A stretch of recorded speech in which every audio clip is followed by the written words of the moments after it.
Uma produção WGBH Boston associada a Harvard University. Qual a coisa certa a fazer?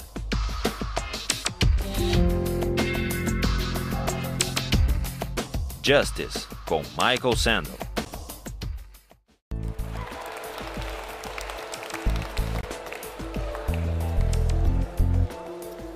Today we turn back to Kant. Before we do, remember, this is the week by the end of which all of you will basically get Kant, figure out what he's up to. You're laughing. No, it will happen.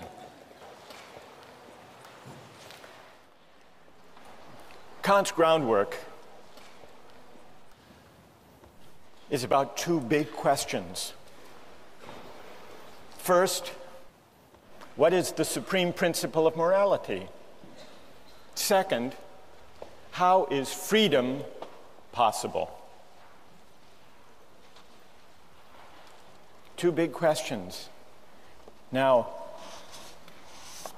one way of making your way through this dense philosophical book is to bear in mind a set of oppositions or contrasts or dualisms that are related. Today I'd like to talk about them.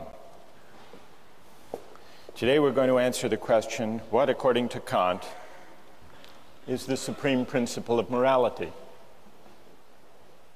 And in answering that question, in working our way up to Kant's answer to that question, it will help to bear in mind three contrasts or dualisms that Kant sets out. The first, you'll remember, had to do with the motive according to which we act. And according to Kant, only one kind of motive is consistent with morality. The motive of duty, doing the right thing for the right reason. What other kind of motives are there? Kant sums them up in the category of inclination. Every time the motive for what we do is to satisfy a desire or a preference that we may have to pursue some interest, we're acting out of inclination. Now, let me pause to see if, in thinking about the question of the motive of duty, the goodwill, see if any of you has a question about that much of Kant's claim. Or is everybody happy with this distinction? What do you think? Go ahead. When you make that distinction between duty and inclination, is there ever any moral action ever? I mean, you could always kind of probably find some selfish motive, can't you? Maybe very often people do have self-interested motives when they act. Kant wouldn't dispute that.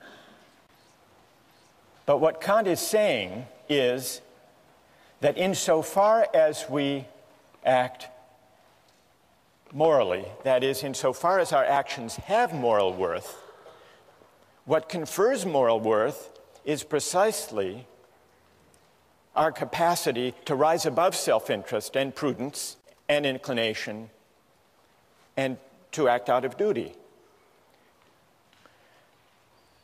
Some years ago, I read about a spelling bee, and there was a young man who was declared the winner of the spelling bee, a kid named Andrew, 13 years old. The winning word, the word that he was able to spell, was echolalia. Does anyone know what echolalia is? What? Some type of flower? It's not some type of flower, no.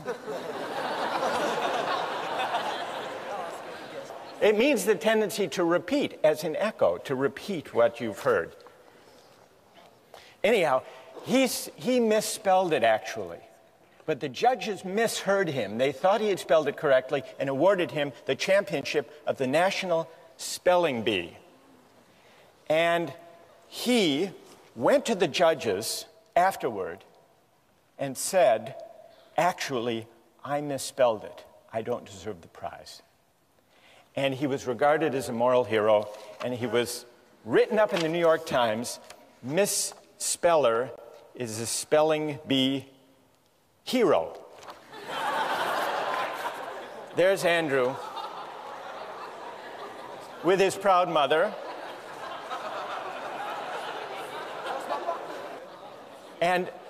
But when he was interviewed afterwards, listen to this, when he was interviewed afterwards, he said, quote, "The judges said I had a lot of integrity," but then he added that part of his motive was, quote, "I didn't want to feel like a slime." All right, what would Kant say? Go ahead.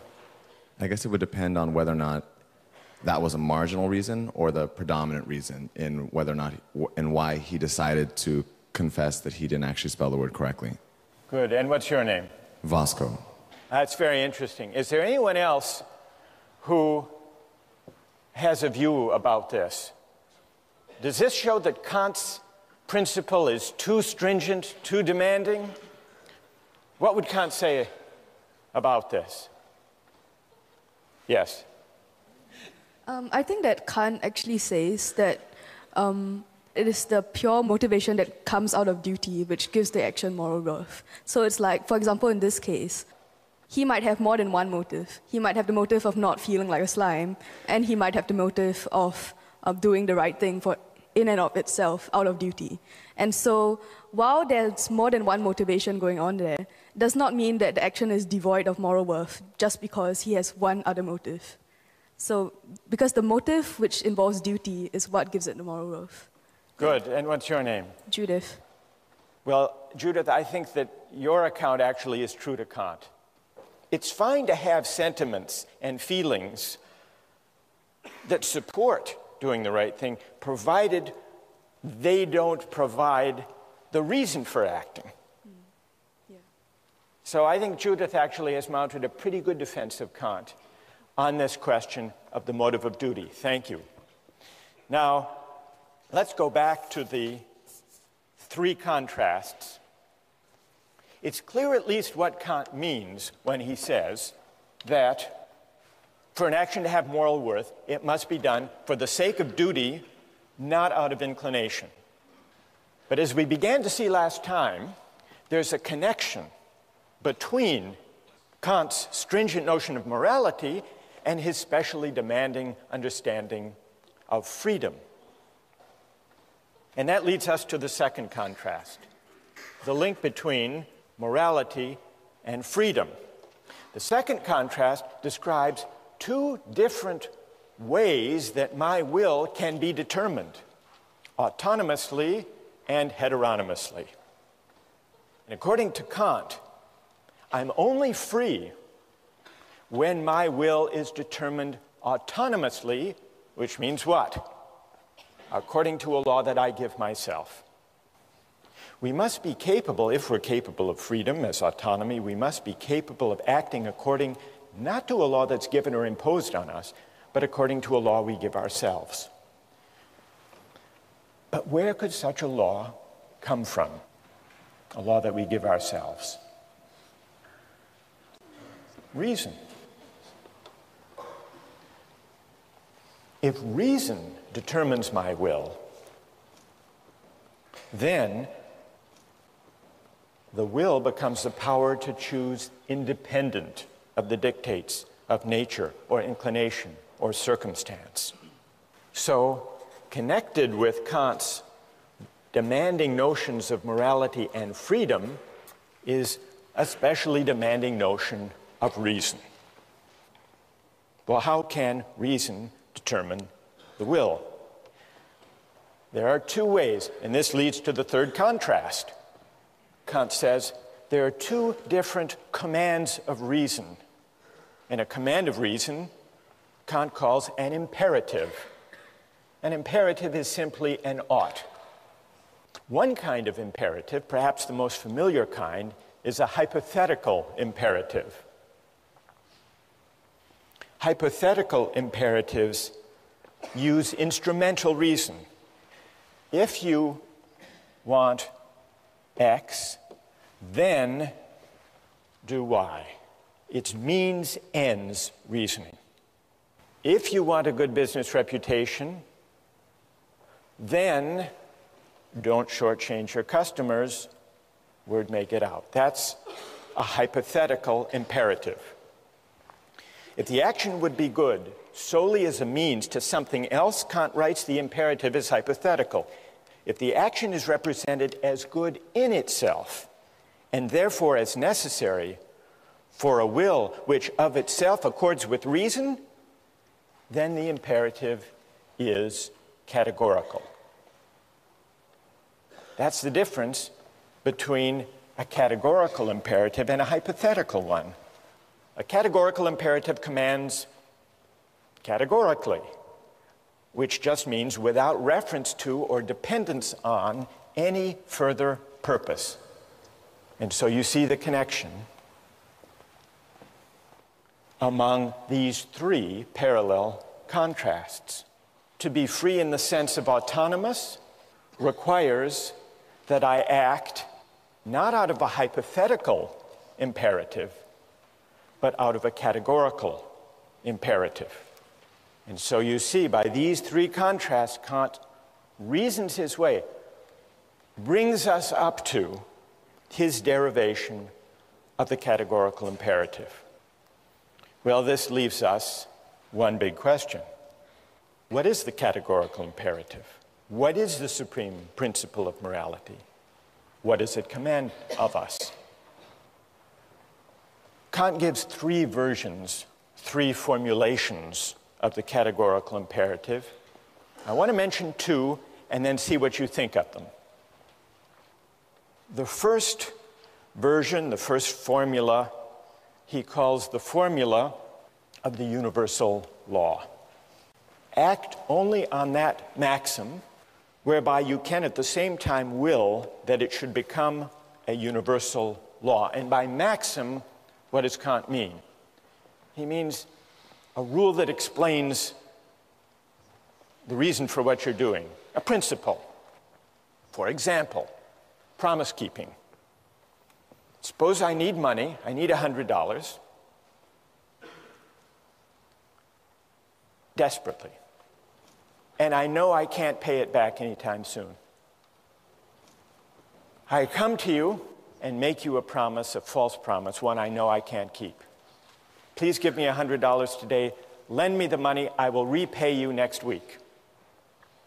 Is that consistent with the categorical imperative, that false promise? Kant says no. And the test, the way we can determine that the false promise is at odds with the categorical imperative is try to universalize it. Universalize the maxim upon which you're about to act. If everybody made false promises when they needed money, then nobody would believe those promises. There would be no such thing as a promise. And so there would be a contradiction. The maxim, universalized, would undermine itself. That's the test. That's how we can know that the false promise is wrong. Well, what about the formula of the universal law? You find it persuasive?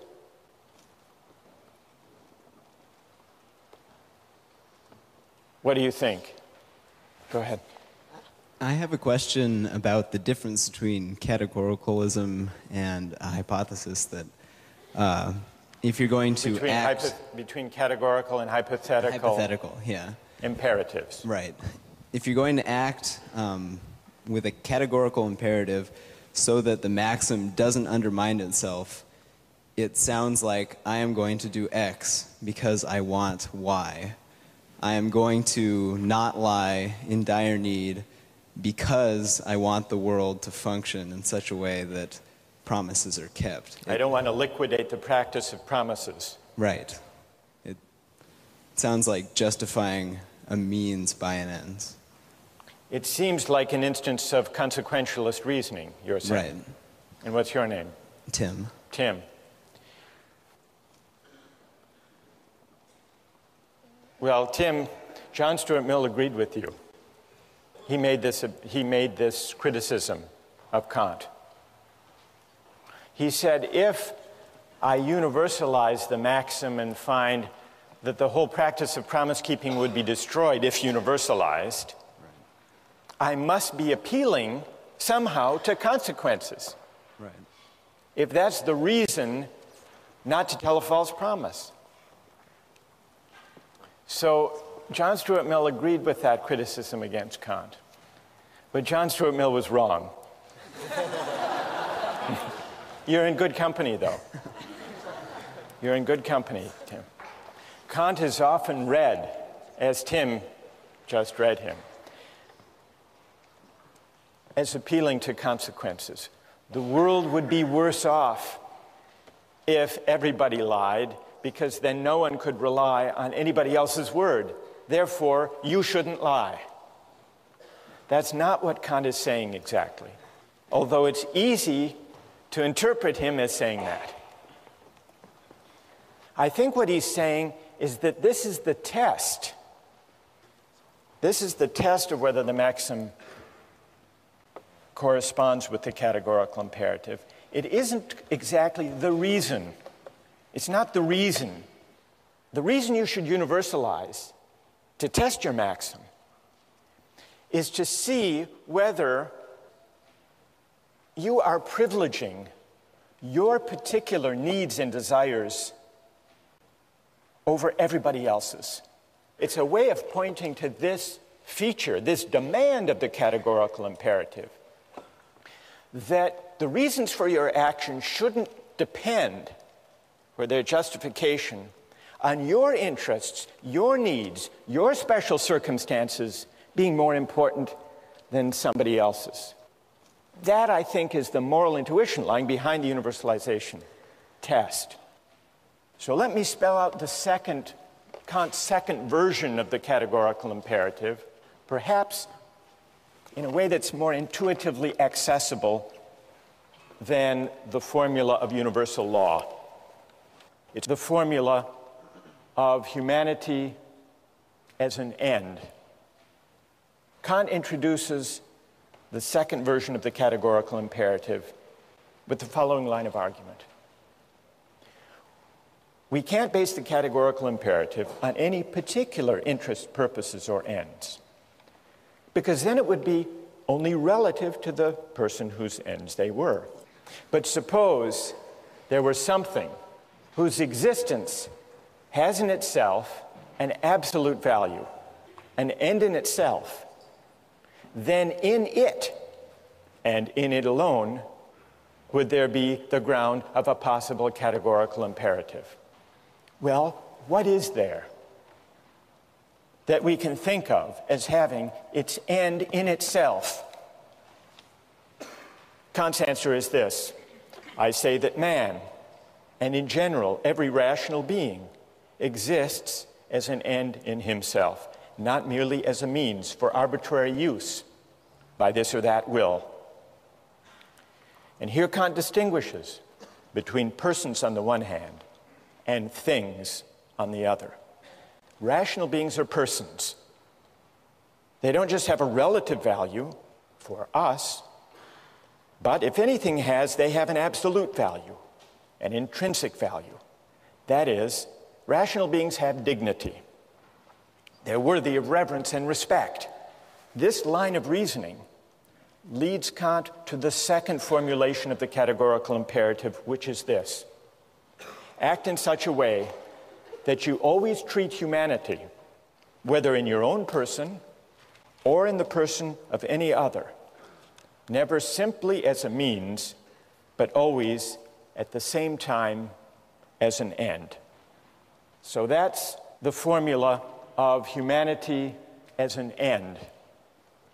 The idea that human beings, as rational beings, are ends in themselves, not open to use, merely as a means.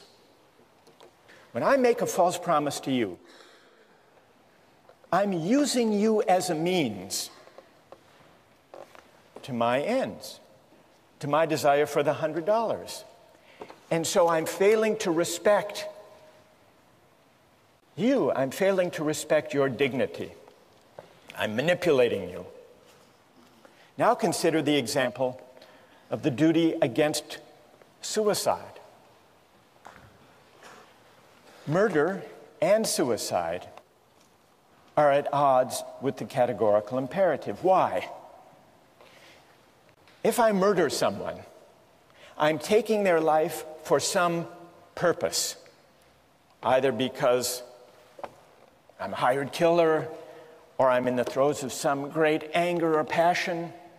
Well, I have some interest, some purpose that's particular for the sake of which I'm using them as a means. Murder violates the categorical imperative. For Kant, morally speaking, suicide is on a par with murder. It's on a par with murder because what we violate when we take a life, when we take someone's life, ours or somebody else's, we use that person, we use a rational being, we use humanity as a means. And so we fail to respect humanity as an end. And that capacity for reason, that humanity that commands respect, that is the ground of dignity, that humanity, that capacity for reason, resides undifferentiated in all of us.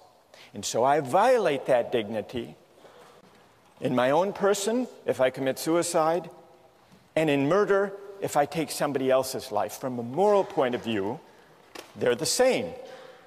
And the reason they're the same has to do with the universal character and ground of the moral law. The reason that we have to respect the dignity of other people has not to do with anything in particular about them. And so respect, Kantian respect, is unlike love in this way. It's unlike sympathy. It's unlike solidarity or fellow feeling or altruism.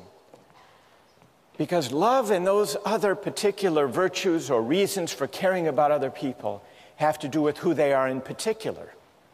But respect for Kant, respect is respect for humanity, which is universal, for a rational capacity which is universal. And that's why violating it, in my own case, is as objectionable as violating it in the case of any other. Questions or objections?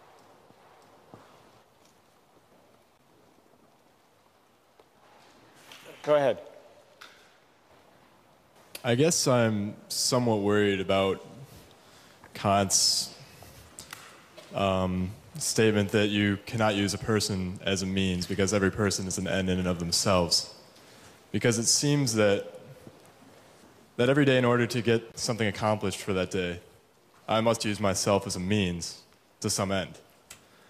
And I must use the people around me as a means to some end as well.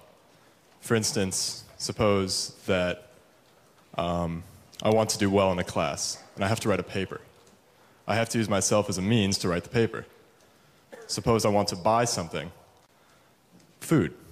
I must go to the store and use the person working behind the counter as a means for me to purchase my food. Right. That's true. You do. What's your name? Patrick. Patrick, you're not doing anything wrong. You're not violating the categorical imperative when you use other people as means. That's not objectionable, provided when we deal with other people for the sake of advancing our projects and purposes and interests, which we all do, provided we treat them in a way that is consistent with respect for their dignity. And what it means to respect them is given by the categorical imperative. Are you persuaded? Do you think that Kant has given a compelling account, a persuasive account of the supreme principle of morality? Reread the groundwork, and we'll try to answer that question next time.